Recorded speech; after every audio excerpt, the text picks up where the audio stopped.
Savais-tu que nous mangeons quotidiennement un tas de choses et tout en ayant confiance aux normes de production, nous ne faisons pas vraiment attention à ce que nous avalons. Il existe certaines entreprises qui, pour générer des profits, négligent ces normes-là jusqu'à mettre en danger notre santé. C'est pourquoi sois très attentif à ce que je vais te révéler dans cette vidéo. Voici 7 faux aliments que tu manges tous les jours. Les jus d'orange.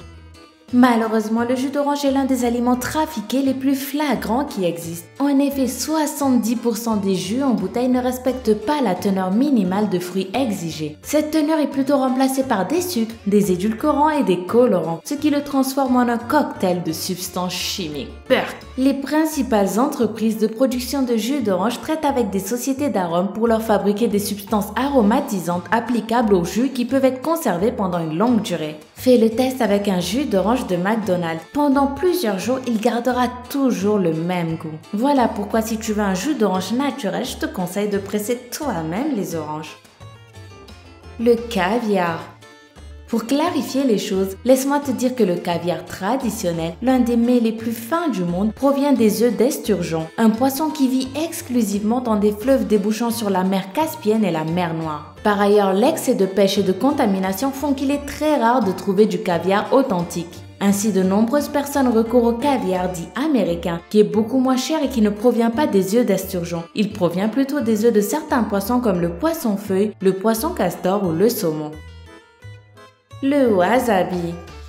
Ce fameux condiment vert qui donne son goût secret au sushi est généralement un mélange de radis piquants, de moutarde et de colorants artificiels. Le vrai wasabi est cependant préparé à partir de la racine de la plante du wasabi, qui est récoltée sur les fleuves japonais et qui doit être râpée immédiatement, car elle perd sa saveur 15 minutes après seulement. Autre information triste pour tous les amoureux de ce condiment, on estime que seulement 5% du wasabi servi dans les restaurants japonais dans le monde entier contient de la vraie racine de wasabi.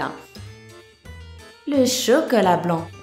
Je regrette sincèrement et je suis vraiment triste de te dire que le chocolat blanc n'est pas vraiment du chocolat. En effet, il s'approche plutôt d'un mélange de beurre de cacao, de sucre, de vanille, de produits laitiers et de lécithine. Malgré cela, certains amoureux du chocolat blanc avancent que c'est du vrai, car au moins 45% de sa masse provient du cacao. Mais eux-mêmes reconnaissent toutefois que le chocolat blanc de mauvaise qualité peut être fabriqué avec de la cire, de la craie et peut être beaucoup trop sucré.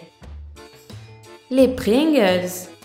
Ne t'inquiète pas, théoriquement les Pringles sont carrément des chips, ou du moins c'est ce que dit la Cour suprême de la magistrature de Grande-Bretagne. En 2008 cependant, on apprit qu'il ne s'agissait pas officiellement de chips ou de pommes de terre à l'anglaise comme on les appelle au Royaume-Uni, car ils contiennent en réalité moins de 50% de pommes de terre. Procter & Gamble, ex-fabricant de Pringles, a fait valoir que le produit n'était pas fait de pommes de terre afin d'éviter l'impôt britannique.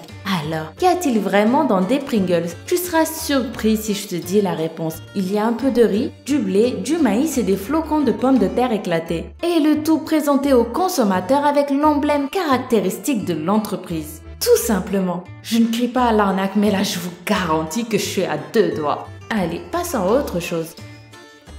Le miel.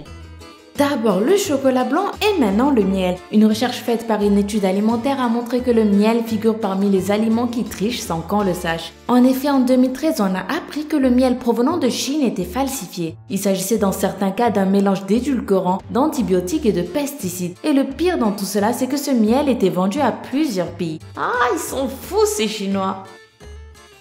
Le riz. Et poursuivant avec les produits chinois, je suis tombée sur le riz. En effet, il y a quelques mois, des experts ont révélé sur internet que certaines marques de riz provenant de ce beau pays contenaient un mélange de vrais grains de riz et de grains en plastique. Pire, ce riz trafiqué était vendu régulièrement en Malaisie et en Inde. Comme tu peux l'imaginer, c'est très nuisible pour la santé. La plupart des personnes qui ont ingéré ce type de riz ont rapporté de graves problèmes au niveau de leur système digestif. Et en plus, il n'est pas du tout facile d'identifier ce riz. L'une des plus grandes difficultés réside dans le fait qu'il s'agisse d'un mélange avec de véritables grains, comme je te l'ai déjà dit, et des faux grains. Mais toutefois, en faisant très attention, on peut se rendre compte que le faux riz est en fait plus blanc que le vrai. De plus, une fois cuit, ce riz en plastique reste tout dur. Mais bon, en tous les cas, pour le moment, la distribution de ce produit toxique et dangereux a été bloquée dans certains pays. Toutefois, je crois qu'il vaut mieux que tu fasses attention. En tout cas, si cette vidéo t'a plu, n'oublie pas de mettre un gros pouce bleu juste en dessous de la vidéo. Abonne-toi à la chaîne et dis-moi en commentaire comment tu trouves ces aliments. N'oublie pas de me suivre sur Twitter et surtout à demain pour une nouvelle vidéo. Bye bye!